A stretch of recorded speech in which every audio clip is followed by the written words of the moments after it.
Ó, 3 conceitos. Paciência comigo quem estava lá na abertura. Misoginia, machismo, patriarcado, machismo e misoginia. Didaticamente, vamos pensá-los nessa ordem. Por quê? O patriarcado é um regime totalitário. Ninguém escapa do patriarcado. Todas e todos estamos numa sociedade patriarcal. Aqui, ó.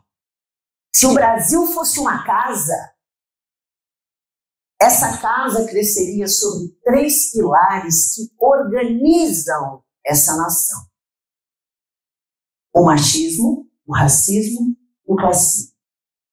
Mas, Karina, o que isso quer dizer? O que é a fundação de uma casa?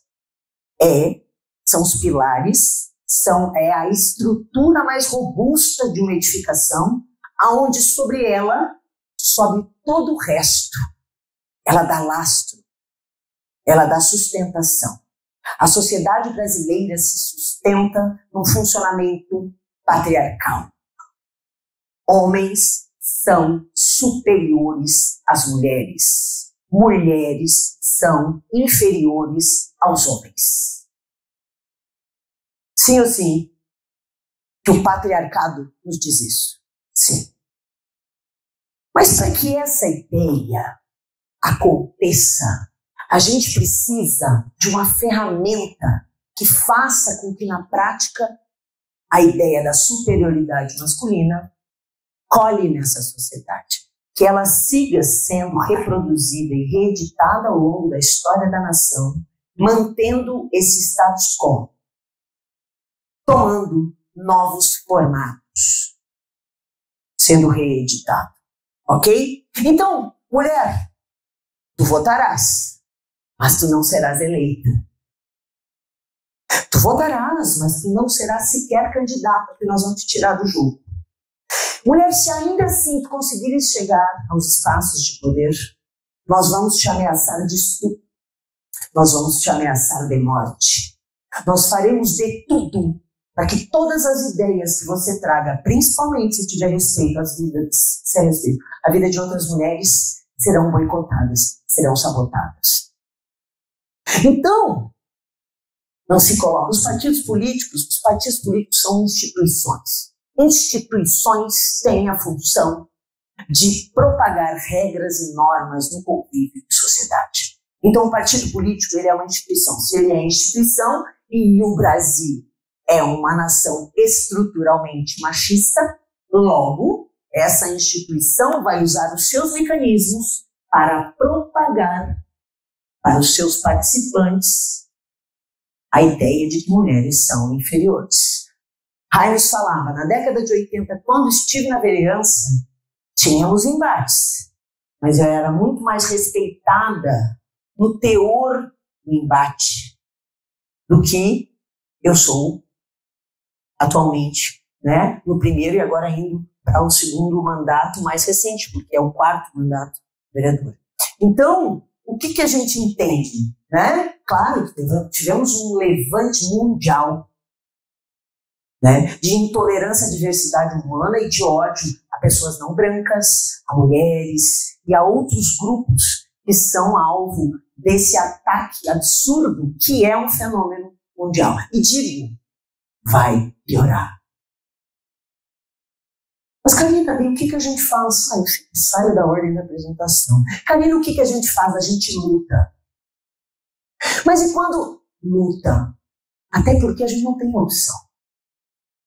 Nos articulamos, usamos a nossa inteligência enquanto mulheres e chamamos para o nosso lado os homens que entendem do que estamos falando aqui, porque precisamos deles também. Mas não esse homem patriarcal privilegiado que faz de tudo para que a gente não tenha voz e não consiga minimamente uma relação equânime entre mulheres e homens. Não. Precisamos dos outros homens, aqueles que querem se reconstruir, aqueles que são nossos aliados. Então a gente tem que pensar, a gente vai aprovar uma lei para conseguir cavar esse espaço onde a gente vai ter voz e não pode ser oprimida? Sim. Então a gente tem que se articular de forma inteligente. Cada grupo de nós pega uma frente e vai adiante. Até porque não temos escolha. Então, se o Brasil fosse uma casa, ela se ancora, ela cresce em cima do machismo, do racismo e do classismo. Ninguém escapa. E as instituições têm a responsabilidade e a missão de transmitirem os conceitos de base. Mulheres são inferiores aos homens, brancos são superiores a todos aqueles que não forem brancos. Quanto mais retinta a pele, nos diz o colorismo, historicamente, e nos diz o colorismo, né? Estuda as relações de violência, entre outras coisas, ancoradas no tom da pele. Quanto mais retinta uma pele, mais violada será essa vida. Menos acesso ela terá. E aí a gente tem um conceito chamado interseccionalidade. Ser mulher não é fácil. Os dados estão aí, a cada 10 minutos uma mulher é assassinada no mundo. Da hora que a gente começou esse evento até a hora que a gente for embora, considerando que a gente vai embora às 9, eu me esforcei na conta, 24 mulheres terão sido assassinadas no mundo. Levantem, por favor, 24 mulheres agora. Vamos mexer o corpo. 24 mulheres, eu vou contar. Levante de pé. Vamos lá. Vamos lá. 1, 2, 3, 4, 5, 6, 7, 8, 9, 10, 11, 12, 13, 14, 15, 16, 17, 18, 19, 20, 21, 22, 23, mais uma. Eu. 24, a nossa presidenta. Olhem para trás e olhem. Todas estariam mortas. Podem sentar, meninas, obrigada. Tá? É um pouquinho por aí. E aí vamos pensando na resposta. Por que precisamos de 21 dias de atividade? Então, olha lá. As instituições transmitem às gerações as normas de vida em sociedade. Mulheres são inferiores, pessoas não brancas são inferiores. Como nós vamos fazer isso? Vamos usar o machismo, suas diversas manifestações. Mulheres serão 30% das cotas políticas. Não, diz Marita. Mulheres serão minimamente 30%. Nós só vamos deixar você votar projeto que diga respeito às mulheres. Essas são ferramentas machistas que nos cerceiam e nos limitam. Só nesse espaço. Não, tu és mulher, mas entre o teu currículo altamente qualificado e de um homem mediano, quem vai ocupar o espaço de diretor? Bom, certo? Então o machismo traz essas ferramentas. Quando o Chico Anísio dizia, só os de uma certa idade, eu solto meu bode, mas eu prendo a minha cabrita. Não precisa dizer quem lembra disso. Tá? Certo? Então, essas são tons do machismo dizendo. E o que tem nessas falas que às vezes vêm disfarçadas? Eu sempre falo, princesa, eu te dou casa, comida, roupa lavada, um cartão black. Fica tranquila? Muitas vezes eu falo isso e muitas pessoas dizem, eu quero. Eu também quero, mas eu não quero alguém controlando cada aspecto da minha vida. E já nós vamos ter uma vivência aqui em que vai ficar confirmado de que isso não é um bom negócio. Sai muito caro no final, porque a gente está entregando a nossa vida, a nossa liberdade, muitas vezes a nossa possibilidade de existência saudável e sem violência. Porque daí você é um objeto. Em tese, isso é cuidado, isso é carinho, isso é tudo de bom, isso é cerceamento. E há um discurso misógino, né? Ele entende a mulher como uma coisa incapaz, certo? Então não é bonitinho, não é legal. Então o patriarcado, o sistema, o machismo, as ferramentas, a misoginia é o discurso que sustenta desde que o mundo é assim. O lugar da mulher é em casa, porque a mulher tem um instinto materno e ele faz a mulher mais apta a cuidar dos filhos e do lar. Bom, estamos aí com mulheres altamente sobrecarregadas, mulheres com tarefas de cuidado que são invisibilizadas, estressadas, sofridas. Então tá. É óbvio que isso não é uma questão natural das fêmeas. Isso é o discurso misógino dizendo, mulher, o teu lugar é esse. A tua pauta são só as pautas femininas. Esse é o teu lugar, não te atrevas a sair daí. Ok? Não tem problema nenhum em estar nesse lugar, em vivenciar esse lugar, desde que ele seja uma escolha e não o único script que a gente recebe desde que a gente é criança e recebe o kit cozinha, fogãozinho, panelinha, bonequinha, brincar de casinha. Tá errado fazer isso? Não. Tá certo? Também não. A questão é quando isso é a única alternativa apresentada para as meninas. Certo? Então, 21 dias de ativismo pelo fim da violência contra as mulheres. Recapitulando, violência física, né? Qualquer agressão que seja desferida ali sobre o corpo da mulher. Violência psicológica, quando a mulher é submetida a atitudes e comportamentos que agridem a saúde emocional, a saúde mental, né? São adoecidas no relacionamento. Então viram alguma mulher dizer assim, estou enlouquecendo nesse casamento. Esse homem está acabando comigo. Tá? Violência psicológica. Violência sexual, bom, saber. Todo e qualquer ato que constranja a mulher, algum tipo de ato de natureza libidinosa, de natureza sexual, que invada esse espaço da mulher.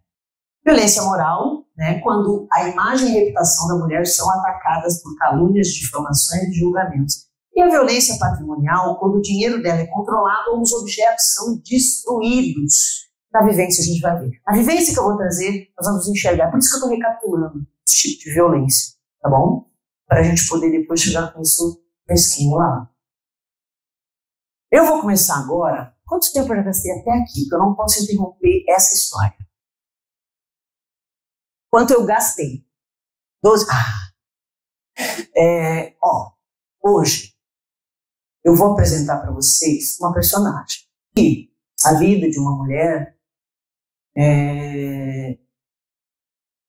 e assim, eu ia falar isso no final, mas eu vou falar agora. O que acontece aqui hoje é pautado em vivências que eu tive em 24 anos de clínica, com índices altíssimos de mulheres na clínica, no meu trabalho na defensoria, no meu trabalho na Secretaria de Estado de Desenvolvimento Social, né?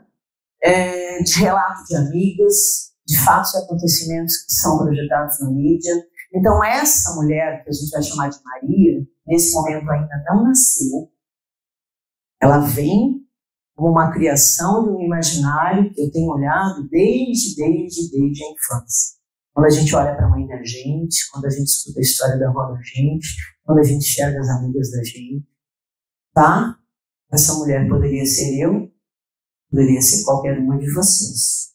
Vamos lá? Maria é filha de Joana e filha de João. Maria terá um esposo logo mais adiante na sua vida e o nome dele será Antônio. Maria é uma menina preta, moradora de periferia. Por que preta, Karina? Por que a gente começa os 21 dias de ativismo? Por que são 21 e não 16? Porque no dia da consciência negra, no dia de Zumbi dos Palmares, nós iniciamos para lembrar que dentre nós mulheres, algumas de nós são mais agredidas e violadas do que outras. Então, mulheres brancas, não fiquem chateadas, e essa é uma pecha dos movimentos feministas, porque eu vou me referir aqui o tempo todo a uma mulher preta. E a gente que durma com esse barulho, porque toda vez que eu falo mulher preta, a mulher vem antes. Então, se a gente fala em nome das não brancas, das pretas, necessariamente falamos de todas, começando por aquelas que mais precisam de olhar de suporte e de apoio. Não sejamos nós, feministas, militantes, né, propagadoras de racismo. A gente não pode, não há limite e espaço na nossa sociedade que é predominantemente não branca para racismo. E é crime. E acabou. E não. Mas não. Mas e o racismo reverso? Não existe. Ponto. Tá? Então Maria é uma menina preta, moradora de periferia. Maria não sabe, mas antes mesmo de ela ser concebida fisicamente, ela já tinha sido concebida no imaginário de seus pais e de sua família. Voltando lá para isso. As instituições têm a responsabilidade de propagar valores morais, ideias e ideais, para que essa sociedade siga, ano a ano, século após século, reproduzindo a ideia de que homens são superiores e que pessoas pretas são inferiores. Ok? Retomando o conceito, por que ele é importante? Então tá bom. Antes dela nascer, papai, mamãe, vovô, vovó, tia, dindo, já estavam programando o chá de revelação. E qual é a cor do bolo da fumaça, se for uma menina? Aí. E se for um menino? E por que vocês sabem disso? Porque a sociedade é estruturalmente machista, existe uma coisa chamada sexismo, que é o kit menina, o kit menino, o que você será sendo mulher, e o que você será sendo homem, e meninas vestem rosa e meninos vestem azul. Sexismo. Limita. Diz, esse é o teu lugar. Parece bobinho quando eu falo assim, é só uma cor. Mas vamos entender a violência contra as mulheres como uma escala, que começa de coisas aparentemente pueris, como meninos vestem azul e meninas vestem rosa, e tem no seu último índice o feminicídio. Eu te mato porque tu és minha propriedade, minha mulher, tá? Pense numa régua que vai do zero ao infinito. E lá no fim do infinito, porque tem o fim desse nosso infinito, tem a morte da mulher. Porque ela é mulher, pelo fato de ser mulher. Certo? Então tá lá. Essa família já concebe essa menina, já pensa como ela vai ser, já enquadra essa menina dentro dos parâmetros que na sociedade brasileira são entendidos como parâmetros para uma mulher. Menina tá de saia, senta de perna fechada, brinca de casinha e de boneca para aprender a ser mãe e dona de casa. Ou, ainda que ela tenha de sair para trabalhar, porque hoje em dia boa parte das mulheres está no mercado de trabalho, ainda que de forma precarizada, né? Ainda que ela saia para trabalhar fora, ela terá uma dupla jornada, no mínimo dupla. E daí ela trabalha, ela cuida da casa e à noite ela vai fazer alguma outra coisa, ou ela vai tentar estudar para melhorar a condição dela, para ela ganhar um pouco mais. Né? Porque mulheres precisam ser muito mais qualificadas para conseguir vagas medianas do ponto de vista da liderança e do salário. Beleza? Então essa menina já é pensada para a família, né? Essa cultura já tinha esperando a Maria um script que limitava essa menina a ser menina dessa maneira e não desviar desse caminho traçado pelas instituições. Primeiro na família, segunda instituição que a gente frequenta, qual é geralmente? A escola. E aí lá na escola não pode falar de gênero. Não fala. Se falar de gênero vai ter que falar dos viados. É por quê? Entre outras coisas, porque a sociedade é estrutural e a gente não quer que mude o status quo. A ideia de que homens são superiores e mulheres são inferiores. Então a gente não pode falar de gênero nas escolas, mas a gente também não pode falar da diversidade de gênero. Então a gente aproveita e tira a ideia gênero, tira o conteúdo de gênero, não fala, a gente não discute esses parâmetros que vêm da primeira instituição, logo a gente não prepara as pessoas para quebrarem com os pilares dessa estrutura nacional. Então as pessoas não são levadas a refletir, novos parâmetros de relação entre meninos e meninas não são oferecidos, violências sexuais que acontecem nos lares não são possibilitadas, não se possibilita que seja falado sobre isso, não se possibilita, inclusive, identificar. E não é só na escola, não. Tudo que vem de socialização depois da primária, que é familiar, é secundária. Nas universidades, não falamos e não denunciamos as violências de natureza sexual, as violências contra as mulheres. Raras iniciativas pesquisam, levantam dados e constroem sistemáticas de lidar com isso. Então, assim, depois, no lar eu já tenho esse script. Na escola não posso falar disso. E vão ter as regras. Meninos brincam de futebol e as meninas vão dançar, como disse Nancy, né? 80 crianças no balé, apenas um menino. O que isso quer dizer? Ué, menino não dança, ora, é óbvio. Menino joga futebol, né?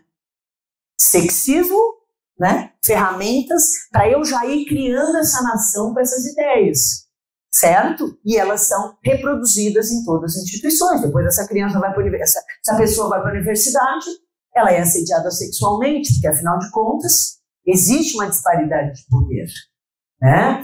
Essa pessoa vai buscar um trabalho e ela não vai estar numa vaga igualitária, uma vaga de qualidade igualitária. Por quê? A questão do gênero vai fazer com que ela não acesse. E se ela for uma mulher e preta em 2,5% nas funções de poder. E isso, então, é interseccionalidade. Ser mulher preta, ser mulher no Brasil é estar necessariamente numa condição de inferioridade. Certo? Maravilha? Então vamos adiante. 0 ano de idade, Maria nasceu. Aos 15 dias do mês de abril, nasce Maria de um parto complicado. Sua mãe permaneceu em trabalho de parto por 22 horas. E apesar das fortes dores, Joana escutou da médica obstetra que mulheres de sua raça são mais fortes, recebendo assim dose mínima de anestesia indicada. Pela dificuldade do nascimento, a equipe executa a manobra de Christeller. Sabe o que é isso? Manobra de Christeller? É quando a gente empurra de tal forma o bebê e por vezes monta na gestante para forçar o nascimento do bebê. Isso é violência obstétrica. A primeira violência que a Maria sofre é no nascimento. Pelo sofrimento da sua mãe, uma mulher preta que recebe menos anestesia, isso é o dado estatístico. Mulheres pretas recebem menos anestesia quando sofrem a mesma intensidade de dor que uma mulher branca. Certo? E para além disso, a mãe sofre episiotomia, a laceração entre a vagina e o ânus para que se expanda esse canal e o bebê nasça. Só que a mãe disse assim, não me corta. Não me corta. Muitas mulheres dizem, não me corta. E são cortadas. Então a primeira violência que ela sofre é o seu nascimento com 2, no mínimo, vamos lá, 3 violências sofridas por essa mulher quando pare. A subjetividade da gente, sou psicóloga, a subjetividade da gente vai se constituindo a partir das experiências que temos ao longo da vida. Somos seres biopsicossocial, temos a nossa bagagem genética, temos a nossa convivência social que nos vai dando regras, que nos vai situando que lugar nessa sociedade a gente pode funcionar. O nosso psiquismo vai se constituindo a partir desses elementos, que a gente é, nossa identidade, certo? Então, Maria já nasce sofrendo violência, através da violência sofrida por sua mãe. Aos 5 anos de idade, uma briga tensa entre seus pais, ela presencia pela primeira vez os socos desferidos pelo pai e sua mãe. O motivo? As constantes conversas que Joana tinha com a sua família de origem. O pai afirma, a partir do casamento, a mulher constitui uma nova família.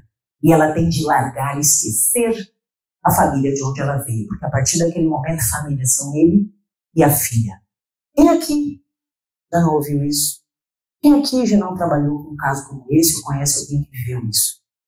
Então, tu não vais ter rede de apoio. A tua rede agora sou eu. Então, soco. Violência doméstica aumentou 9,8% em 2023. Se a gente pensar que a cada 10 mulheres, apenas 4 denunciam ou tomam alguma medida, multiplica 258 mil casos, né, na nossa nação. Por 6, né, matemáticos? É isso, né? Se a cada 10 só 4 denunciam. Então, vejam. Segunda violência que Maria constata é aos 5 anos de idade, é o pai agredindo a mãe, a socos. Porque ela não pode manter contato com mais ninguém da família. Certo? Aos 9 anos de idade, em férias na casa de sua avó paterna, em meio às brincadeiras com os primos, um acontecimento marcou sua vida. E uma noite em que as crianças ficaram aos cuidados do tio, percebe algo estranho no quarto em que dormia. Ela não entendia o que acontecia, 9 anos de idade. E sobre o ocorrido foi avisada por seu agressor. Se você contar para alguém, eu mato a sua mãe. Certeza que nessa sala, pelo menos alguém passou por algo parecido, mas alguém passou. Até porque a grande maioria dos agressores sexuais, entendendo que os maiores índices de violência contra pessoas, contra mulheres, se dá entre meninas de 0 a 14 anos, 70%, se não me engano. E a grande maioria dos casos são pessoas íntimas, das relações íntimas. Essa história aqui está acontecendo agora em algum lugar do nosso país. E provavelmente, dentre nós aqui, alguém já passou por isso. Ou conhece alguém muito próximo que passou.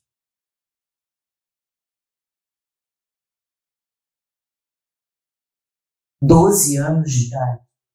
E o acontecimento que demarca Maria nessa idade vai trazer uma reflexão potente. Considerando que esse ser humano está em formação psíquica, o psi está se formando, vejam como nós mulheres nos constituímos, como somos estruturalmente banhadas pelo machismo e o racismo, já está vendo isso, essa história? Ao passar por uma obra, percebe que os 12 anos de idade. Ao passar por uma obra, percebe que os homens que ali trabalham a tratam de um modo diferente. Aos gritos de gostosa e outras tantas falas de conteúdo sexual, Maria sente vergonha das mudanças do seu corpo. O sentimento de culpa toma conta e ela volta em seus pensamentos à noite em que seu tio a violou sexualmente. Maria sente pela primeira vez na vida medo por ser menina. Quem aqui nunca sentiu medo de sair na rua à noite, de passar naquela esquina, de usar aquela roupa? Sexta-feira passada eu estava na frente do meu prédio esperando o Uber chegar. 2 meninas, no máximo 18 anos, esperavam o Uber delas também. Passou um cara com um cachorro e começou a gritar. Juro, isso é verdade, foi sexta-feira. Aí, depois a gente faz alguma coisa usando essa roupinha, elas estavam com roupa de balada. Enfim, a roupa que elas quisessem. Usando essas roupinhas, e a gente é chamado de estuprador. Sim, é. E essa fala, aos berros, na Avenida Piracicamirim, às 9 horas da noite, é uma fala absolutamente violenta, porque este homem se sente autorizado a violar aquelas meninas e responsabilizá-las por um suposto crime sexual que ele cometeria. Porque, afinal de contas, a roupa é provocativa, né? A mulher é que dá causa. O homem tem essa coisa, essa vontade de transar o tempo todo. Aliás, o homem tem testosterona e ela fundamenta as violências todas que acontecem contra nós. Todinha. Mas não é a testosterona. É o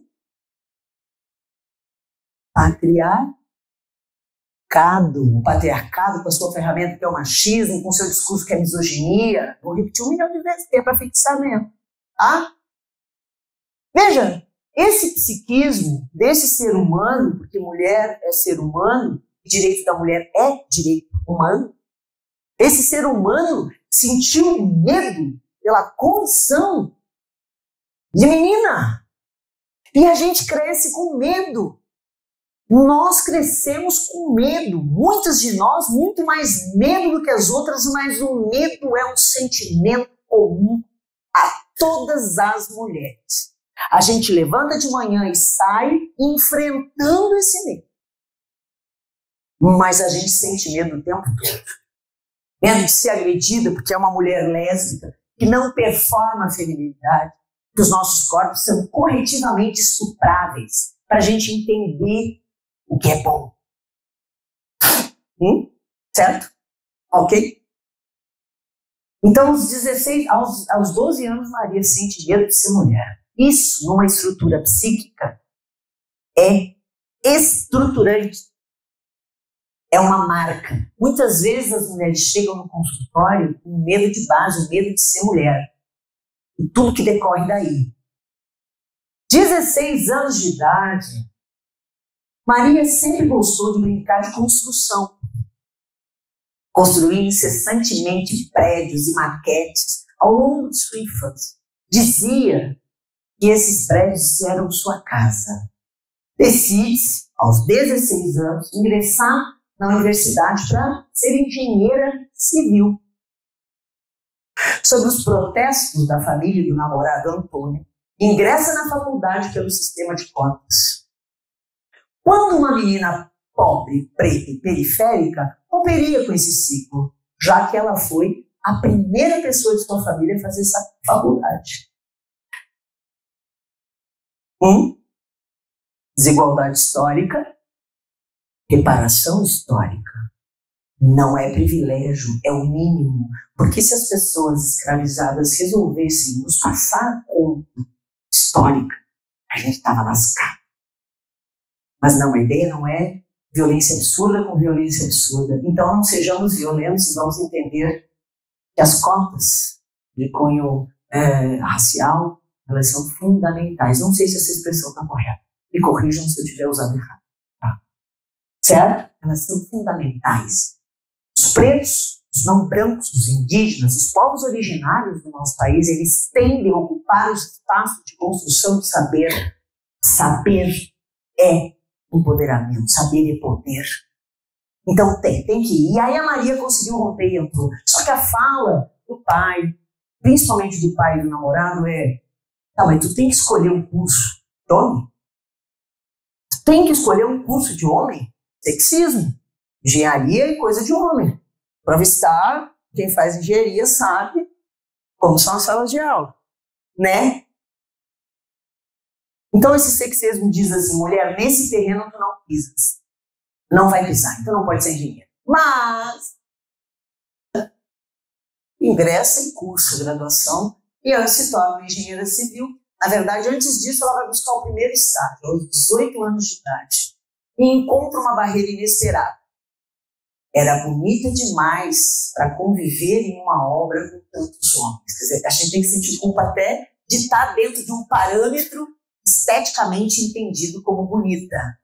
Né? Quer dizer, até isso a gente tem que ter sentir culpa. Sua memória a leva automaticamente aos 12 anos de idade, quando sentiu o peso da objetificação do seu corpo e seu desenvolvimento. Numa obra, senti medo de ser mulher. E numa obra não posso entrar hoje, porque sou bonita demais e obra não é lugar de mulher, obra é lugar para homem. Certo? 18 anos. Até quando sentiria culpa e perderia sua liberdade de viver por ser uma mulher? Se pergunta Maria aos 18 anos de idade, quando vai buscar o seu primeiro estágio em engenharia civil. Já graduada, recém-formada, aos 23 anos de idade, Maria teve uma dificuldade para conseguir aí esse primeiro emprego. Após conseguir, precisou lidar com as ofensas do marido por trabalhar em um ambiente com muitos homens. Eu não acredito, tu vai continuar trabalhando no meio do canteiro de obra. Cheio de macho, olhando para ti, tu bonita desse jeito, e te digo mais, que roupa é essa? Tu pensa que tu vai sair de casa. Esse decote, mas não é um decote, é uma camisa polo. O primeiro botão está aberto. Essa calça colada não vai. Violência psicológica, né? Mando sobre o corpo. Acontece que no final de ano, nas comemorações de Natal e Ano Novo, que toda firma tem, todo mundo bebendo, a festa rolando. Essa é uma história real. Ela vai até o banheiro e o chefe se tranca com ela dentro do banheiro e tenta beijá-la. Apavorada, ela consegue se desvencilhar e pergunta para ele por quê? Ele diz, você é bonita demais para trabalhar em um ambiente cheio de homens. Você deveria considerar essa minha investida como um elogio. Afinal de contas, só uma mulher bonita desperta o desejo de um homem, ainda que contra a vontade dessa mulher. Muitas de nós passaram por isso. O que existe nesse comportamento? O constante movimento de nos lembrar que nós somos inferiores e que, por sermos inferiores, podemos ser tratadas como uma coisa da qual o homem pode dispor de nós. E quando existe uma relação hierárquica, eu botei propositalmente o chefe, e isso não só se torna mais potente, como acontece o que aconteceu com a Maria. A Maria foi falar no RH o que tinha acontecido, apavorada, desesperada, não contou em casa, porque seria estopim para o marido exigir que ela saísse. Ela viu, eu te falei. Eu tinha te dito, eu cantei essa bola. Isso ia acontecer. É óbvio. Tu é que foi errada em ficar. E nós somos responsabilizados. Maria, quando foi comunicar aos recursos humanos, foi demitida porque ela estava mentindo. Um homem de conduta tão exemplar como chefe jamais desceria ao nível, de assediar uma funcionária. Afinal de contas, existe aí uma intocabilidade dos homens em altos espaços de poder. O antigo presidente da Caixa Econômica Federal, foi agora recentemente, respondeu, já foi sentenciado por assédio sexual a várias mulheres. Não precisa ir lá. Aqui, em qualquer lugar, em qualquer lugar que a gente conviva, existam mulheres, existam relações de poder com homens, isso vai se dar em alguma maneira. Nem seja para deslegitimar aquilo que a mulher, pelo seu saber, acabou de dizer. O mansplaining. Não, veja bem, você é especialista nisso, mas eu... São maneiras de a gente humilhar, inferiorizar e objetificar. Buenas. Então, ela foi demitida. Aos 25 anos de idade, Maria é uma jovem profissional, tinha a intenção de seguir a sua carreira, fazer especializações, melhorar a condição de vida, a condição salarial. Ela descobre uma gravidez que não era planejada por ela. Porque ela conversava com o marido e dizia: Antônio, eu não quero engravidar. Eu quero estudar mais. Eu quero voltar para o mercado de trabalho. Eu não quero ter um filho agora. Espera-se que essa mulher, ao casar, tenha o mais depressa possível. E aí, quando vem os bebês agora? Pergunta-se. Ela diz: eu não quero agora. Quero escolher tocar minha carreira mais um tempo. Depois a gente vai pensar sobre isso. Pois bem, ocorre que em uma das relações sexuais, ela se lembra que Antônio retirou um preservativo contra o consentimento dela. E ela entendeu que naquele momento a concepção da filha havia se dado pela via de uma violência sexual mediante fraude. Foi um engodo. Isso tem nome. Stealth.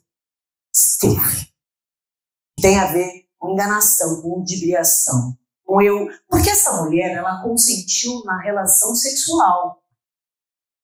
Mas não qualquer relação. A relação sexual que esteja dentro dos parâmetros que ela aceita. Então, muito que se diz, mas ela aceitou, vai. Ela foi para o quarto com ele. Bom, aceitou ir para o quarto, primeira questão. Se no quarto ela aceitou a relação sexual, ela aceitou a relação sexual. Agora, relação sexual é ato que se faz em comum acordo entre, no mínimo, duas pessoas. Certo? E aí, ela engravida por uma violência. É uma violência de natureza sexual, inclusive há um projeto de lei que visa criminalizar esse tipo de conduta como um crime de natureza sexual. Veja, por que são 21 dias de ativismo pelo fim da violência contra as mulheres, não pelo fim da violência doméstica contra as mulheres? A vida da Maria até aqui já sofreu inúmeras violências, em vários contextos, inclusive no doméstico. Senão a gente só enxerga para a mulher no lar, essa sagrada mulher. E a mulher fora desse contexto interessa. Só a mulher casada tem um peso na sociedade, o peso da mulher honesta. Historicamente, até pouco tempo atrás, o Código Penal falava isso, né? Então, buenas, estamos falando de violência sofrida por uma mulher ao longo de sua vida em todos os ambientes que ela vai, ela é lembrada que ela é inferior por métodos diferentes. Machismo, a ferramenta, olha como a ferramenta vai se manifestando ao longo da história dela. E que tem por trás um discurso misógino. Ah, mas você é bonita demais. É um privilégio ter dado em cima de ti e tentar te beijar contra a vontade. Olha a perversidade da misoginia, ela vem com um elogio para justificar uma violência. São as meninas com os vestidos indo para a balada que são responsáveis pelo estupro que o cara sente vontade de comer. E que muitos cometem. Certo? Maravilha? 26 anos de idade, os sonhos de ser mãe recebem um golpe brutal. Ainda que antes do tempo, ainda que tenha tentado lidar com a violência sexual ocorrida na concepção de sua filha, Maria sofre um golpe brutal quando ela descobre, ouvindo um programa de rádio, que fora sexualmente violentada pelo anestesista no curso do seu parto. Estou inventando isso? Isso aconteceu aonde? Em que país? Aqui no Brasil. Um anestesista recorrentemente violentava sexualmente as mulheres em meio ao trabalho de parto quando anestesiadas. Sabe por que ele foi descoberto? A equipe de enfermagem questionava, achava estranho aquele posicionamento físico dele, o comportamento, e ele, do auge do seu lugar de homem branco, no poder médico, a gente sabe qual é o poder de um médico dentro de uma equipe de saúde, no hospital, ou em qualquer lugar, disse, fica na tua, não tem que te meter, eu sou o médico. E aí, fortuitamente, essas mulheres, e alguns homens também, colocaram uma câmera e constataram a violência sexual, e recorrentemente ele cometia. E essa mulher que pariu na nossa nação, ela ficou sabendo do ocorrido numa rádio, onde se comentava sobre esse ocorrido. Isso é inventado? Não, isso é real.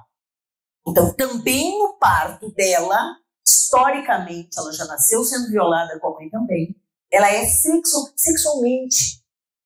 E pela maneira que se deu essa violência sexual, ocorreu um sério risco de morte por asfixia. Tá? Então, não só o nascer marcado por potente violência, mas o parir também. Essa filha de Maria também vem ao mundo num ato de violência.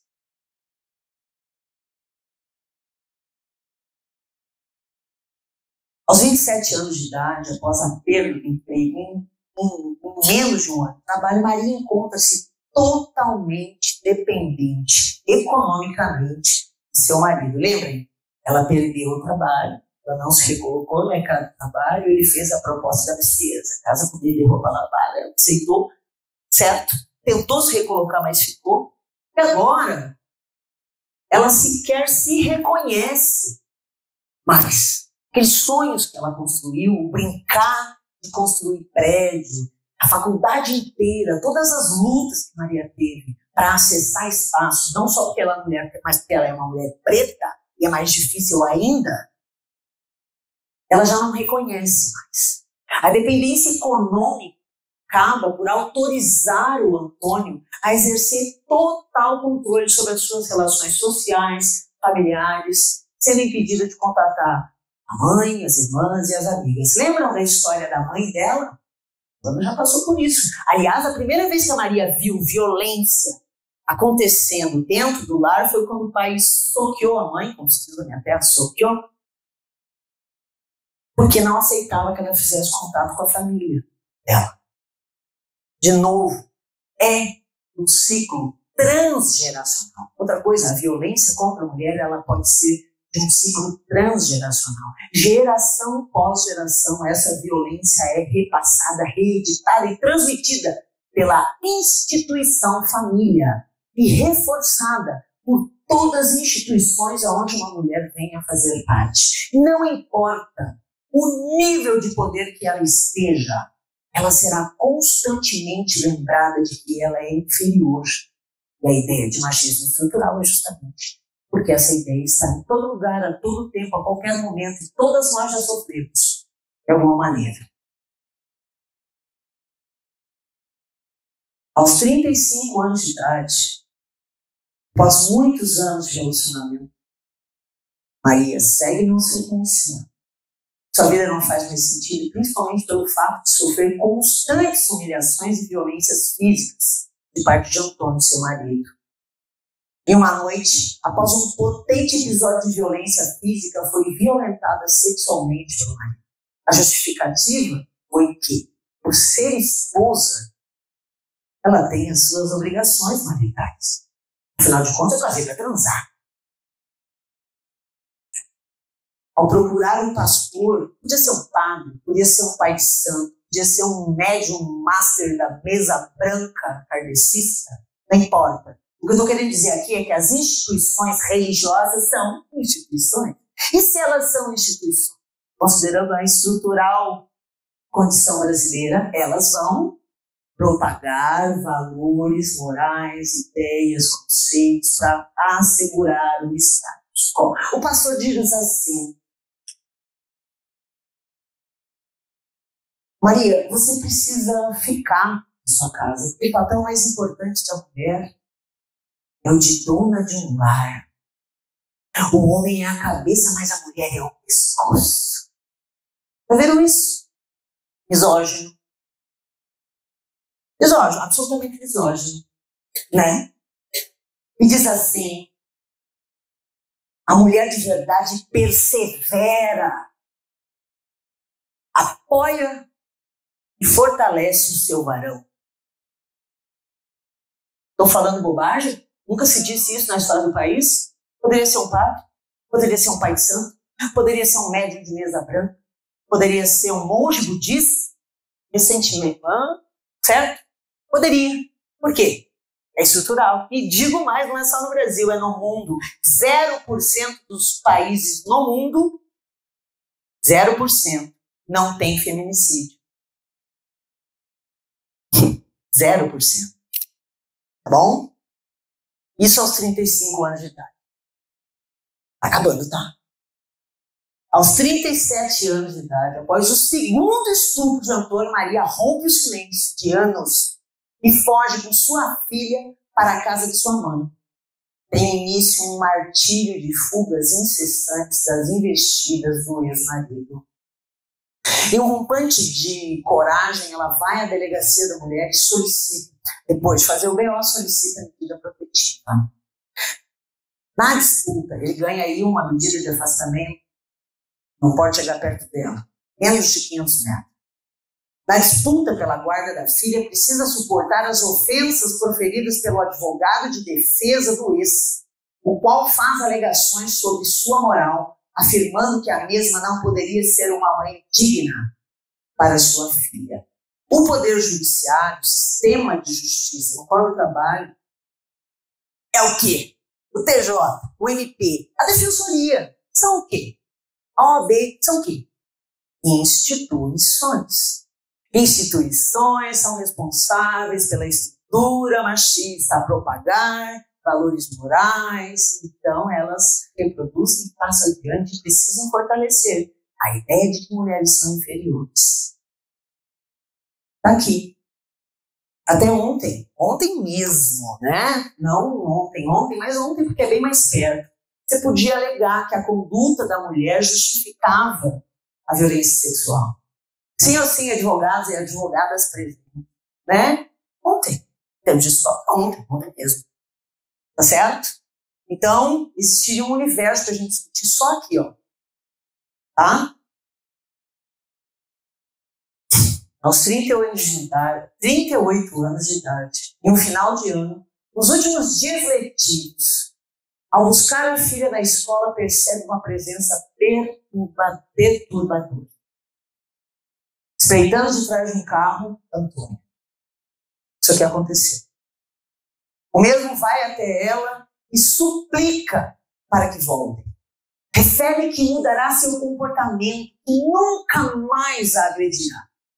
Diante da negativa de reconciliação, Antônio saca uma faca, desferindo 6 facadas fatais em Maria. Aos olhos atônitos da filha Mariana, de 12 anos, sofre feminicídio aos gritos de: se você não for minha, não será de mais ninguém. É isso, pessoal. Boa noite.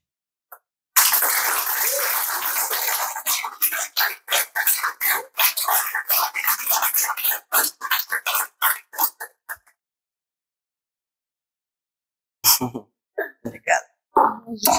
Obrigada, querida.